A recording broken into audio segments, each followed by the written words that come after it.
कहानी की शुरुआत होती है एक आदमी से जो अपनी बेटी के साथ वीकेंड की छुट्टियां मनाने निकला होता है। वो उसे खुश करना चाहता है, लेकिन उसकी बेटी केरन किसी बात से अपने डैड से नाराज होती है और पूरे रास्ते चुपचाप खिड़की से बाहर देखती रहती है। उसका डैड माहौल हल्का करने की कोशिश करता है, उससे बातें करता है, मजाक करता है ताकि उसका मूड ठीक हो जाए और ये छोटा सा ट्रिप यादगार बन सके। लेकिन रास्ते में ही उनकी गाड़ी अचानक खराब हो जाती है। मजबूर होकर वो पास के एक छोटे से टाउन में रुकते हैं। गाड़ी को एक पुराने से गैराज में ठीक करने के लिए छोड़ दिया जाता है और इंतजार करते हुए वो सामने बने एक होटल में बैठकर खाना ऑर्डर कर लेते हैं। केरन के डैड कहते हैं कि जब तक गाड़ी ठीक होती है तब तक क्यों ना यहाँ कोई ऐसी जगह ढूंढी जाए जहाँ थोड़ा मजा किया जा सके। वो पास में रखा एक बड़ा सा अखबार उठाते हैं और उसमें घूमने फिरने की जगहें देखने लगते हैं। वो केरन को एक के बाद एक कई ऑप्शन बताते हैं, लेकिन वो हर चीज के लिए मना कर देती है। तभी उसके डैड की नजर एक एड पर पड़ती है, एस्केप रूम। वो उसे समझाते हैं कि ये एक ऐसा गेम होता है जहाँ कुछ लोगों को एक बंद कमरे में भेजा जाता है। वहाँ उन्हें अलग अलग पजल्स, पहेलियां और टास्क दिए जाते हैं और जब तक वो सब कुछ सही से पूरा नहीं कर लेते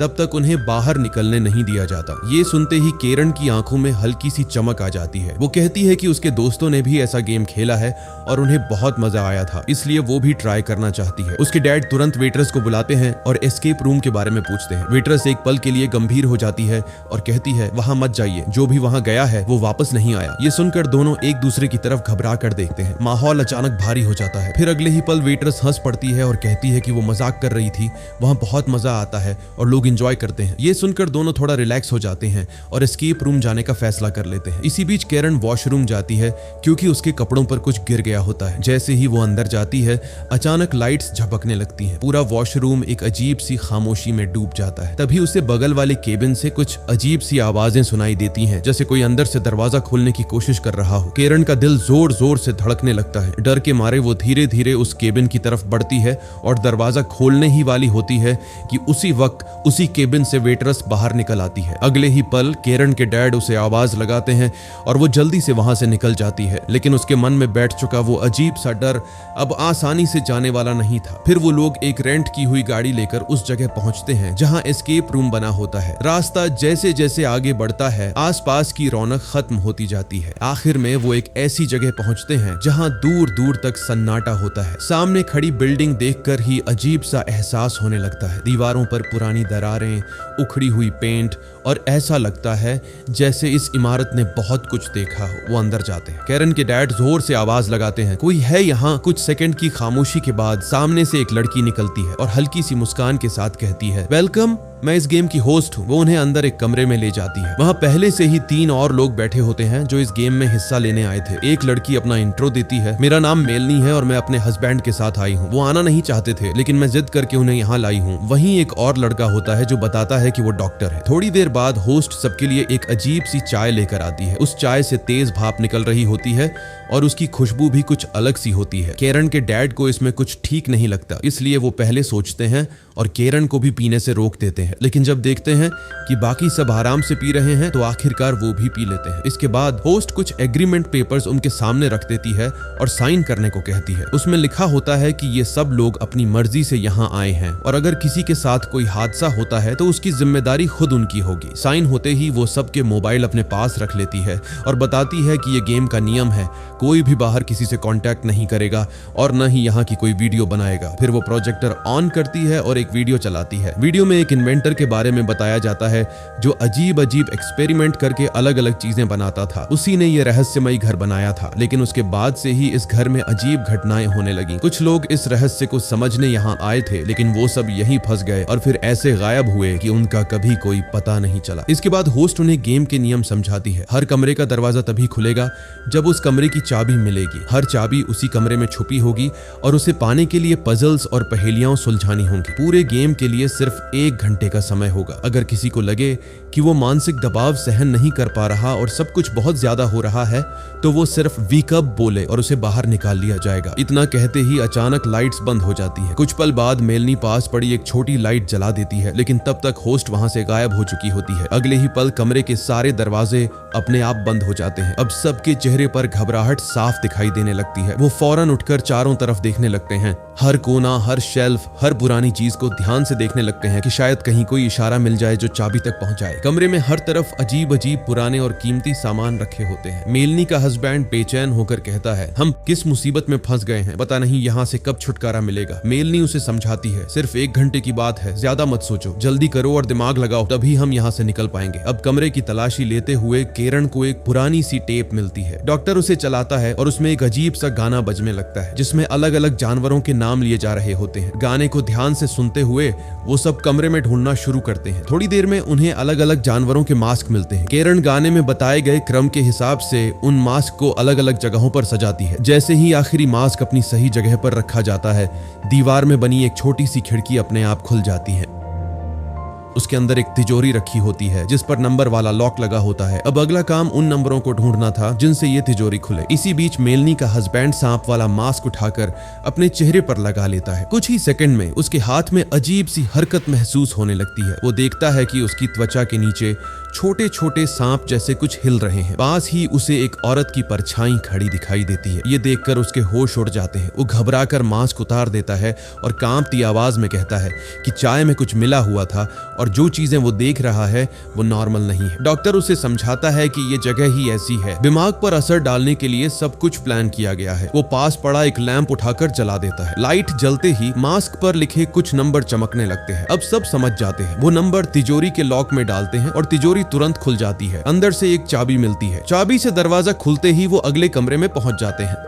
उनके अंदर जाते ही पीछे का दरवाजा अपने आप बंद हो जाता है। दीवार पर लगे टाइमर से पता चलता है कि अब उनके पास सिर्फ 50 मिनट बचे हैं। ये कमरा पहले से भी ज्यादा अजीब होता है। हर तरफ घड़ियां रखी होती हैं और कुछ अनजान सी मशीनें लगी होती हैं जिनकी आवाजें माहौल को और डरावना बना देती हैं। मेलनी एक बड़े से पुराने फोन को उठाती है और जैसे ही बात करने लगती है उसे फोन में अपनी ही आवाज सुनाई देने लगती है। वो सबको बताती है कि फोन में वही बोल रही है जो वो खुद कह रही है। फिर फोन की दूसरी तरफ से वही आवाज उससे कहती है कि वो अपने हस्बैंड से बात कराए। पहले तो उसका हस्बैंड मना कर देता है, लेकिन सबके कहने पर वो रिसीवर पकड़ लेता है। दूसरी तरफ से आवाज आती है, यहाँ से भाग जाओ, जल्दी निकलो वरना तुम मारे जा सकते हो। ये सुनते ही वो घबरा जाता है। जैसे ही वो फोन नीचे रखने लगता है उसे रिसीवर पर छोटे छोटे कीड़े रेंगते दिखाई देते हैं। अचानक उसके कान से खून निकलने लगता है। डर से उसकी हालत खराब हो जाती है। वो चीख कर कहता है कि अब वो यहाँ नहीं रह सकता। ये सब बर्दाश्त के बाहर है। बाकी लोग उसे समझाने की कोशिश करते हैं कि ये सब उनका दिमाग खराब करने के लिए किया जा रहा है, लेकिन वो किसी की नहीं सुनता। वो दरवाजे पर जाकर जोर जोर से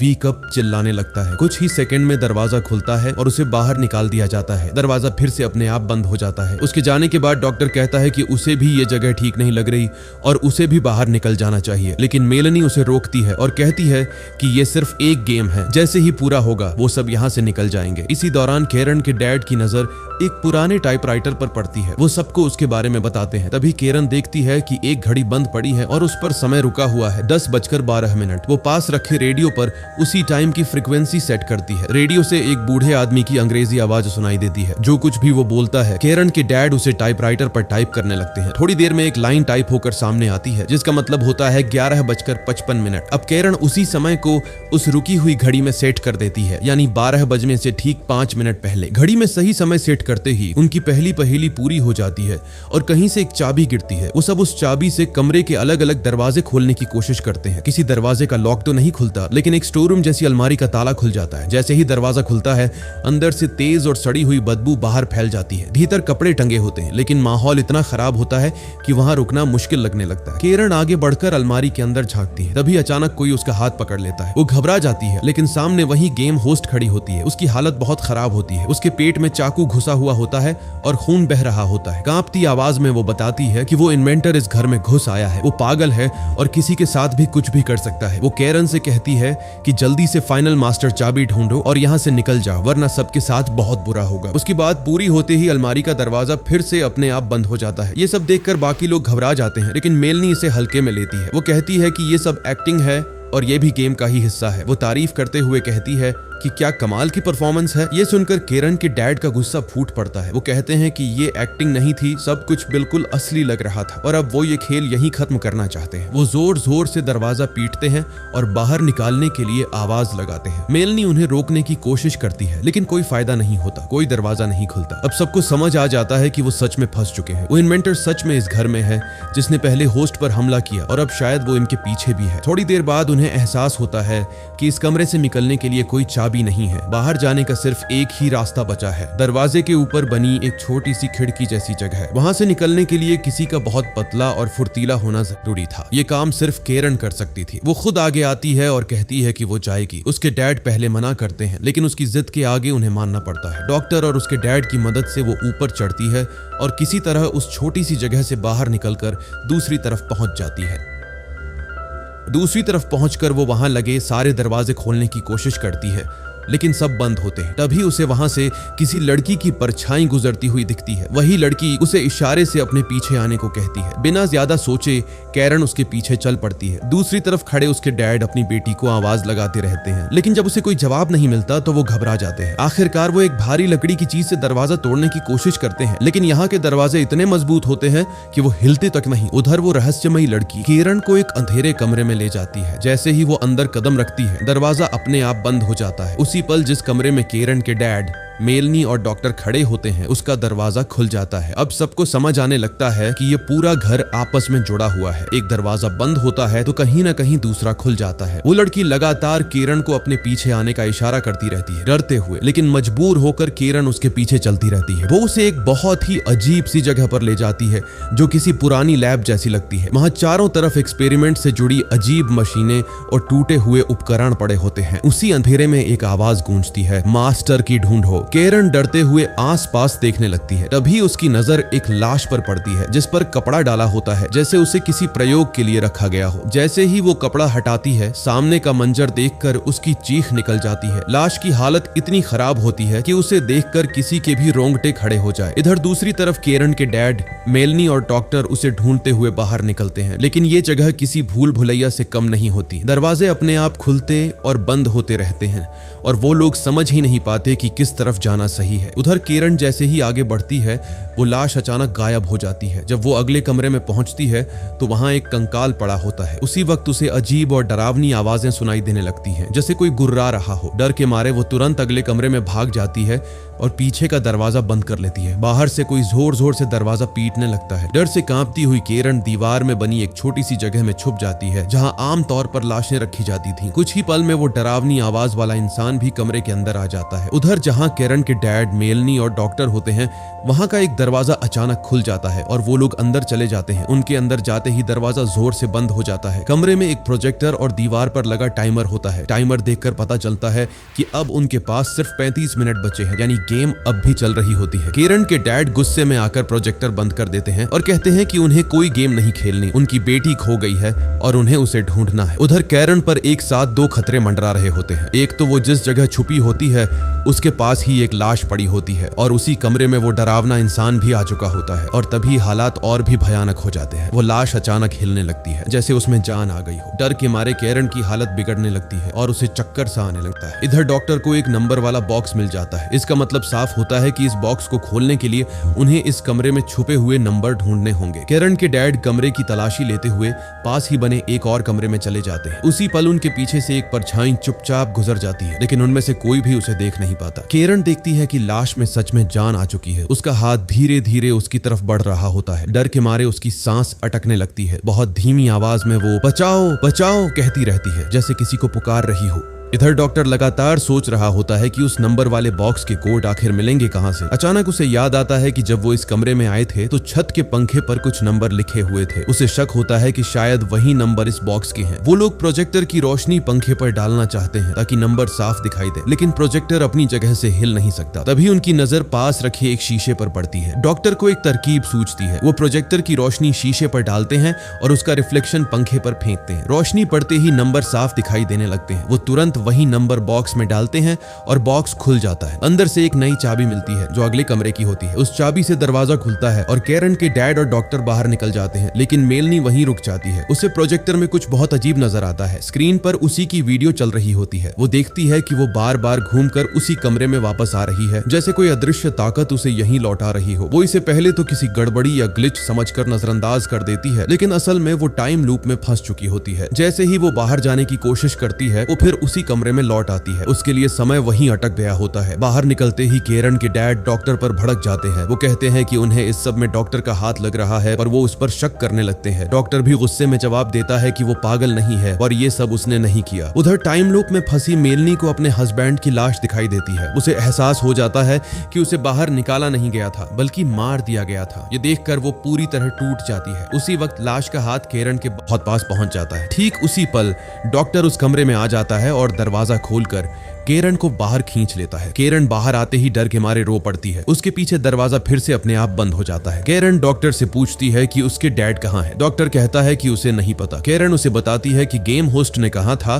कि इन्वेंटर वापस आ गया है और वो सबको मारना चाहता है। फिर वो सीधा डॉक्टर पर शक करती है और कहती है कि उसे लगता है इन्वेंटर वही है, क्योंकि उस डरावने आदमी के अलावा कोई और नहीं जानता था कि वो उस कमरे में थी। फिर भी डॉक्टर सीधे वहीं आकर उसे बचा लेता है पर अकेला आया, उसके डैड को साथ नहीं लाया। डॉक्टर अपनी सफाई में कहता है कि वो उसकी चीख सुनकर आया था और ये सब बस एक गेम है, थोड़ी देर में सब खत्म हो जाएगा और उन्हें बाहर निकाल लिया जाएगा। उधर टाइम लूप में फंसी मेलनी को फिर से फोन की घंटी सुनाई देती है। वो फोन उठाती है और दूसरी तरफ अपनी ही आवाज सुनती है। बिना सोचे वो कहती है, मेरे हस्बैंड से मेरी बात कराओ। और जब दूसरी तरफ उसका हस्बैंड बोलता है तो वो उसे फिर वही चेतावनी देती है कि यहाँ से भाग जाओ वरना तुम्हारे साथ बहुत बुरा होगा। यहाँ सब कुछ दोहराया जा रहा होता है क्योंकि मेलनी टाइम लूप में फंसी होती है। वो अपने ही 3 अलग अलग समय के रूप देख रही होती है, उसका अतीत, उसका वर्तमान और उसका आने वाला वक्त। इसलिए कई बार वही बातें, वही घटनाएं फिर से होती नजर आती हैं। अब जो पहली वाली मेलनी फोन पर अपनी ही आवाज से बात कर रही थी वो असल में अपने फ्यूचर वाले रूप से बात कर रही थी, यानी वही मेलनी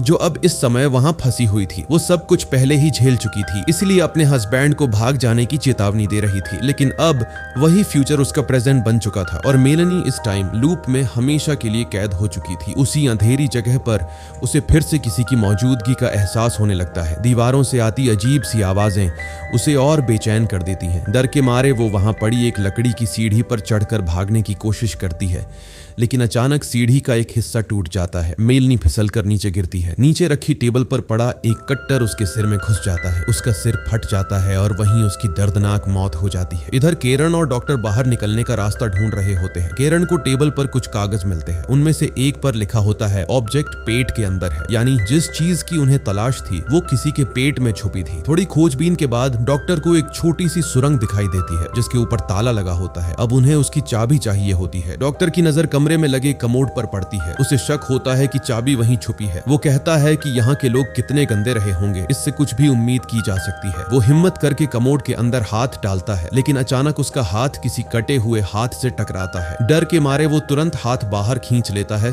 और पीछे हट जाता है। अब केरन खुद आगे बढ़ती है। वो हिम्मत करके अंदर हाथ डालती है और उस कटे हुए हाथ को बाहर निकालती है। वो देखती है कि वो हाथ नकली होता है। फिर वो दोबारा हाथ डालती है और इस बार उसे चाबी मिल जाती है। वो जल्दी से सुरंग का ताला खोलती है और दोनों तुरंत सुरंग के अंदर घुस जाते हैं, इस उम्मीद में कि यही बाहर जाने का रास्ता होगा। केरन आगे चल रही होती है और डॉक्टर उसके पीछे। तभी अचानक पीछे से कोई आता है और डॉक्टर पर हमला कर देता है। वो उसे खींचकर अंधेरे में ले जाता है। कुछ ही सेकंड में डॉक्टर की चीखें गूंजने लगती हैं। उसकी आवाजें बता देती हैं कि उसे बेरहमी से मार दिया गया है। अब जो कुछ भी पहले हो चुका था उसका मतलब ये था कि अंदर जो केरन थी वो असल में बाहर वाली केरन का बीता हुआ रूप थी और बाहर वाली केरन के लिए वो सब उसका आने वाला वक्त था जिसे वो पहले ही देख चुकी थी। पिछली बार की तरह इस बार भी बाहर वाली केरन को उसके डैड की आवाज सुनाई देती है और वो वहां से चली जाती है। उसके बाद दोनों बाप बेटी बाहर निकल आते हैं। बाहर सब कुछ बिल्कुल वैसा ही होता है जैसा पहले था, जैसे कुछ हुआ ही ना हो। होटल से निकलते ही केरन खुश होकर कहती है, डैड हमारी गाड़ी ठीक हो गई है। दोनों जल्दी से गाड़ी के पास पहुंचते हैं और अंदर बैठ जाते हैं। केरन के डैड चाबी ढूंढते हैं, लेकिन तभी उनकी नजर गाड़ी के दरवाजे पर पड़ती है। वहां एक नहीं बल्कि कई अजीब तरह के ताले लगे होते हैं। ये आम ताले नहीं होते